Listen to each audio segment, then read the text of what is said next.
forever. And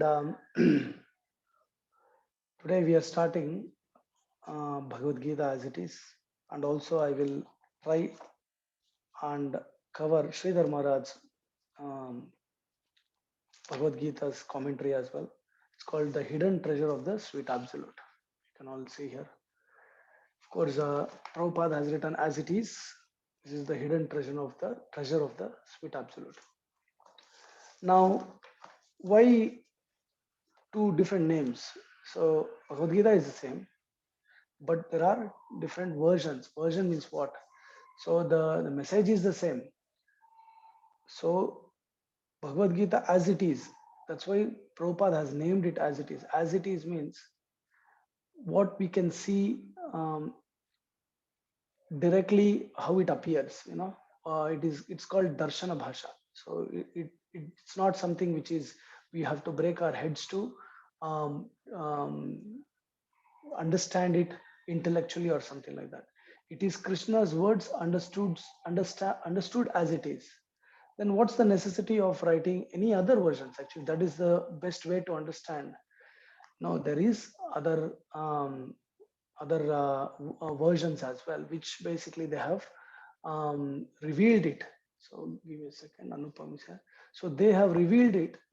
That's why I'm using the word revealed. Revelation means which is been uh, revealed to their heart from the Supreme Personality or their Guru or their own basically realizations. So Vishwanath Chakravarti Thakur is one of the acharyas in our line. So he was a personality where he could draw inner meanings, because there are unlimited meanings of Krishna's words. Krishna's name, form, pastimes, and name, nama, rupa, guna, lila, qualities and pastimes. Nama, rupa, guna, lila, name, form, qualities and pastimes. These are all unlimited. What does it mean? So even his Bhagavad Gita is one of his lila as well. If you really look at it, it is his pastime. So even Bhagavad Gita has unlimited layers, meanings. So we can understand Bhagavad Gita from different standpoint as well. A lot of people. Anupam Prabhu, Haribol, welcome. Very good, Father. Anupam Prabhu, you just have to mute if you don't mind, please. Huh? I think your phone is not muted. Okay, thank you very much. Okay, so that's what it is. Prabhupada called it as it is because he was prepared to preach all over the world the message of Krishna, message of, that's why it is the song of Bhagavan. Bhagavad Gita means what? It is the Supreme's song, and it is the supreme song as well.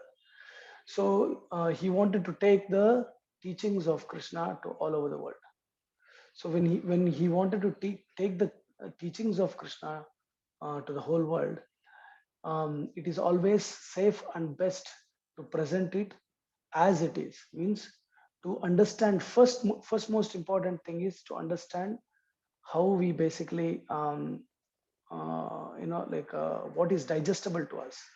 So it is not recommended something which is very deep, because we might get confused and we'll get also will mistake it as well. So we'll not be able to digest it properly. So Prabhupada took the message to the whole world as it should be understood first. So he called it as it is, as Bhagavad Gita appears, in straightforward manner. But there is undercurrent for Bhagavad Gita as well. That undercurrent is the hidden treasure of the sweet absolute. So that is revealed by many acharyas in our line as well. For example, when you want to establish a particular philosophy, when you want to establish a particular line of thought, generally it is the Vedic tradition. In our cultural line, we see that any philosopher who wants to establish his own line of thought towards theistic world, means he wants to present some theistic conclusions, then he'll have to write a commentary on Bhagavad Gita, and generally it is Srimad Bhagavatam or Vedanta Sutras. So who writes the conclusion for Bhagavad Gita, Vedanta Sutras, and Srimad Bhagavatam, they can establish, once they write the commentary, they can establish their own school of thought. And people who find that their school of thought is appealing to them, they will follow that. That is the general thumb rule which has been followed in Vedic India. So if you really look at all the acharyas, Shankaracharya wrote commentary on Bhagavad Gita and Vedanta Sutras. So Sri Ramanujacharya, he did the same. Sripad Madhvacharya did the same. And in the Gaudiya line, Gaudiya Vaishnava line, Mahaprabhu did not write anything. Mahaprabhu only gave us Shikshashtakam, which is power packed with all the conclusions of all scriptures. But to open that treasure, it is not so easy. To unlock or to understand the Shikshashtakam fully, it is not so easy. We need the help of so many other things like Guru, Sadhu, and Shastra. So, what shastras we basically what shastras we follow?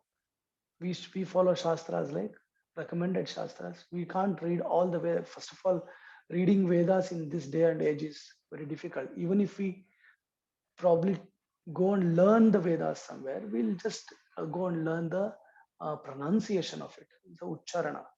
So the real hidden meaning of Vedas is also very difficult for us to understand. So even then going to Upanishads, is it easy? No, Upanishads were the questions asked towards Vedas by great rishis. They could not even sometimes unlock Vedas. So they had to ask questions to understand Vedas. So those answers become Upanishads. So 108 Upanishads are there. So is that enough? Basically, it is enough if you understand the real meaning of it, because all the Vedas and Upanishads are in one line. If you put it, they're all searching for Krishna. They're all searching for the lotus feet of Krishna. So that is the aim and goal of the whole Vedic scriptures.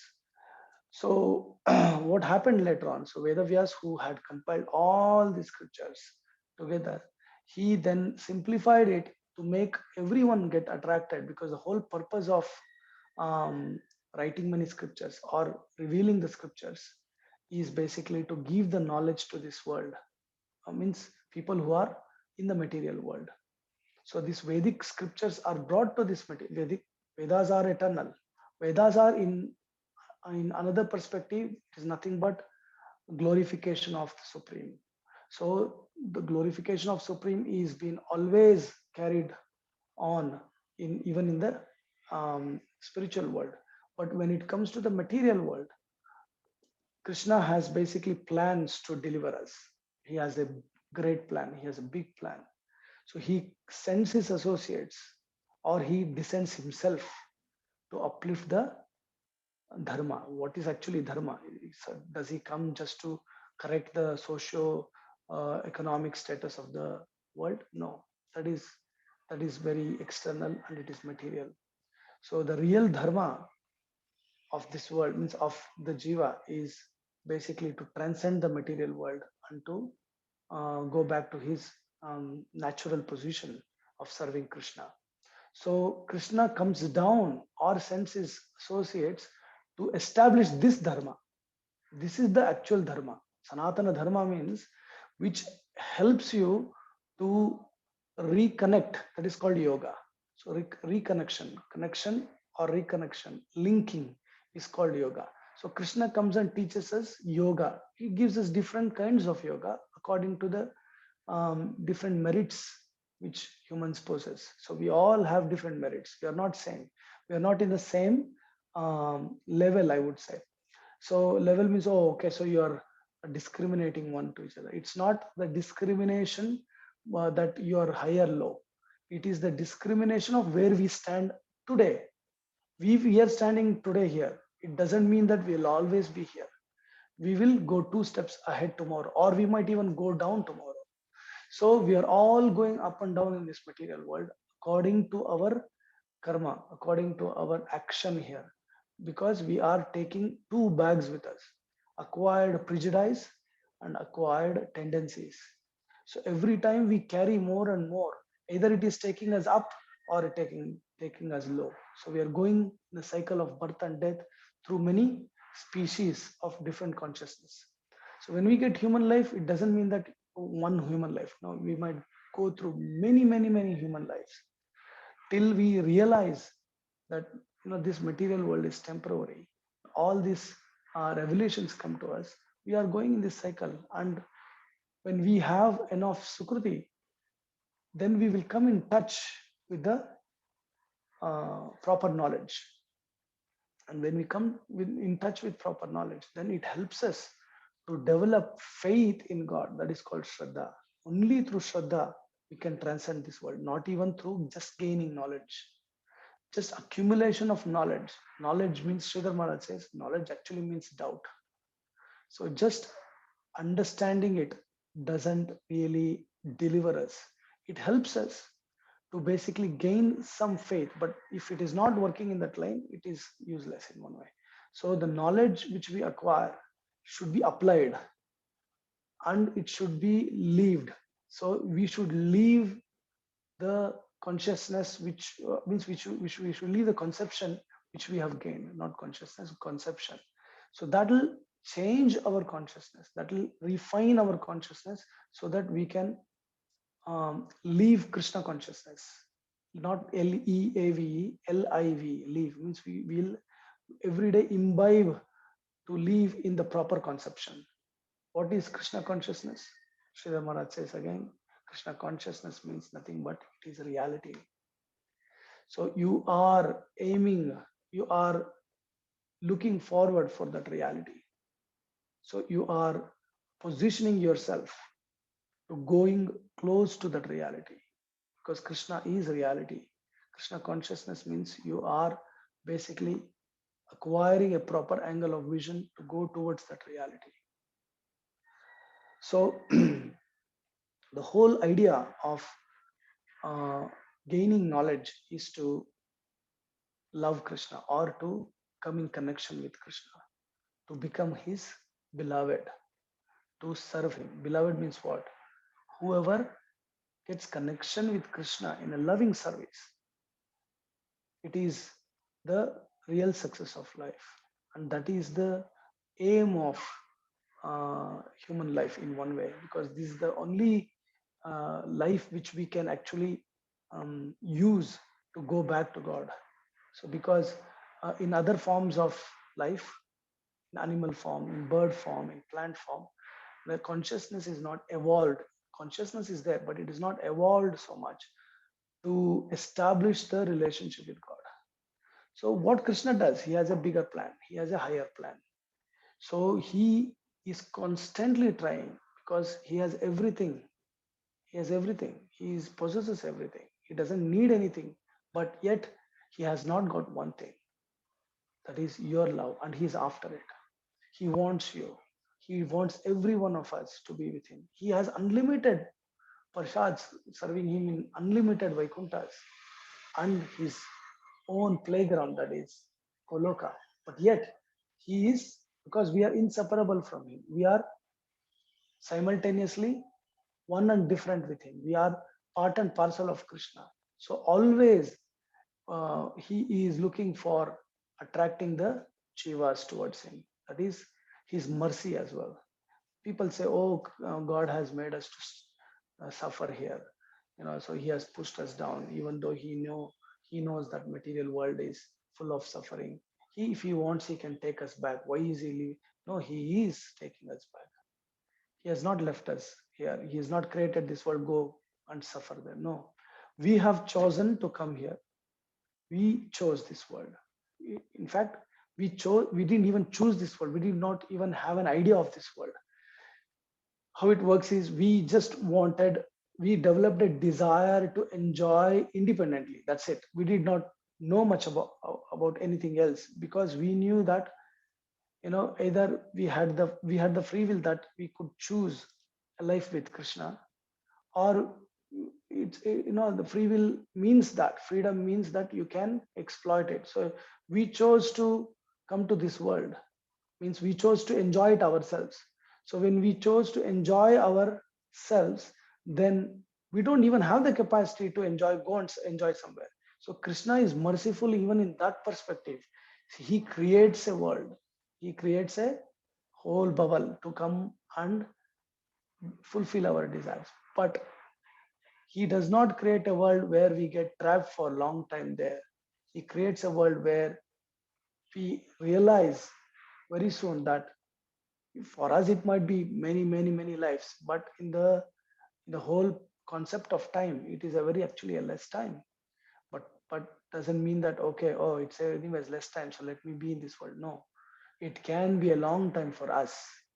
For a firefly, one night is the whole life. For us, it might just look one night. So similarly, we don't want to be trapped in this world forever. We want to get out. We want to be in an eternal relationship with the supreme beauty, supreme reality, that is Krishna. So he has plans.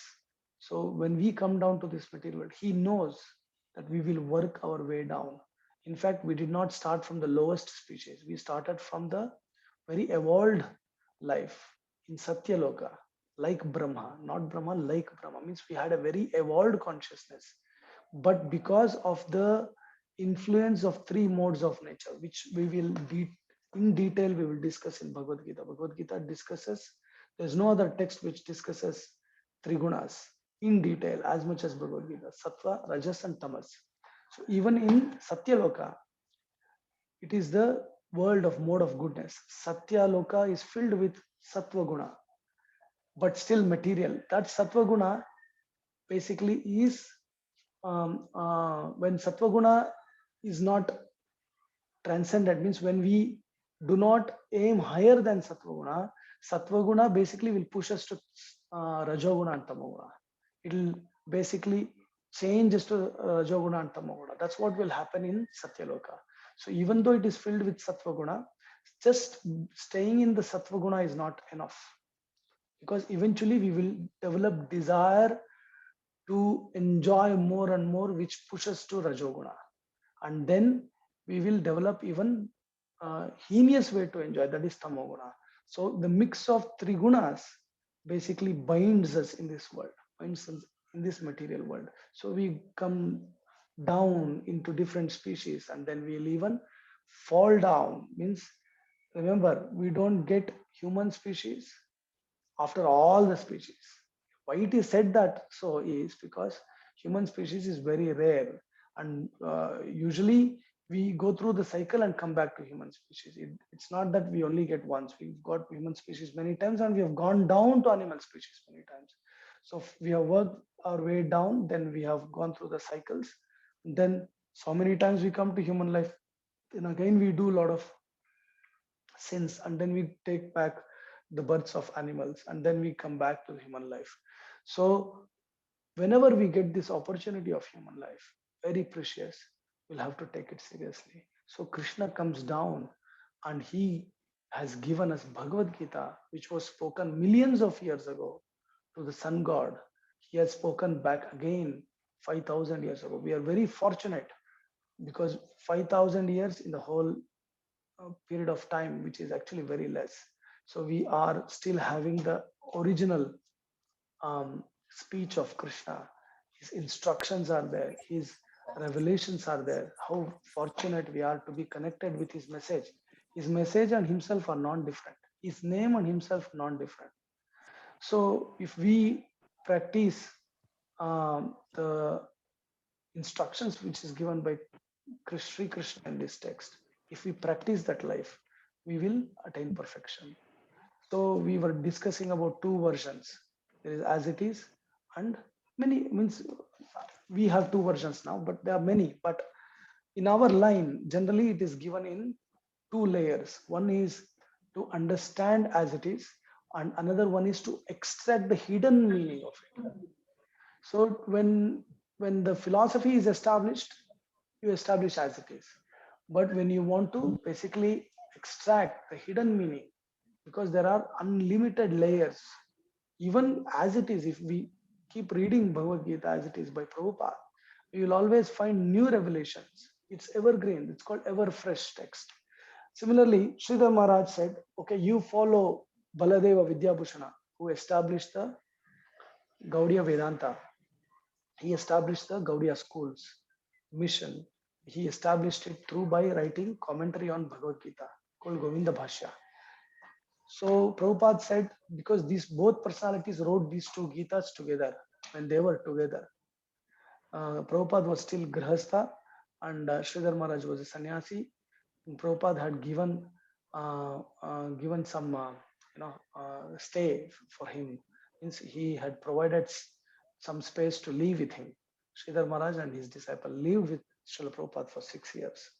So Prabhupada wrote as it is. Sridhar Maharaj said, okay, if you write as it is, I will write the hidden meaning. So he followed the mood of Vishwanath Chakravarti Thakur, another great acharya in our line, where he could extract the inner meaning or the hidden meaning of every shloka. He could give the hidden meaning. Even the shlokas of Ramayana, he could compare it to Mahaprabhu's Leela. He could say that it is actually revealing Mahaprabhu. Vishnu Sahasranama Shloka, he could say how Vishnu Sahasranama Shloka is actually um, it's actually connecting to Mahaprabhu. It is revealing Mahaprabhu. Such a great personality he was. Not just sentimental. No, this was the revealed truth in his heart. It is nothing to do from his mind. They're all Nitya Siddhas. They're revealing that world. So Sridhar Maharaj has revealed us the hidden treasure. What is that hidden treasure? What is there? That's what we are going to look at it. So hidden treasure is nothing but we understand the undercurrent of Bhagavad Gita. That is, yes, Krishna establishes himself as supreme in Bhagavad Gita. He gives us yoga systems. He basically says how we gradually advance from karma to karma sannyasa to jnana yoga, dhyana yoga, ashtanga yoga. Then he finally comes to bhakti yoga. He discusses the intricacies of bhakti yoga. All the instructions are there. At the same time, it is a divine play of the Lord, where this amazing holy text is also giving us an insight to Mama, you Vraja play, Mama? Vrindavan. So it is giving us an insight to Vrindavan also. Oh, As look it at is, that sky. You there is see no the much. wonder? Someone speaking. So Anupam Prabhu, you have to mute. Oh, You'll have to mute. Haribol. yeah, Prabhu, I'm driving. I don't know how can You'll I. have to just press on Prabhu, the it means mute button. Just press on the mute button. Mute button. So if you open the screen on the left hand bottom corner, there is mute. You just press on that mute. Okay. oh, okay. So today, we'll only start few lines, but that's fine. The whole objective of today's class is just to give you all an insight and a plan how we are basically going to unreveal this amazing treatise of India. So what I'll do is it's 3:06 now, so it will be almost 36 minutes past after we started. So we can join back. I will just disconnect it now. So please join back. Then we will start with the Mangalacharana shlokas, and then we can start reading the introduction of Bhagavad Gita by Srila Prabhupada. Okay, I'll see you guys very soon. I'll just disconnect it now. Hare Krishna.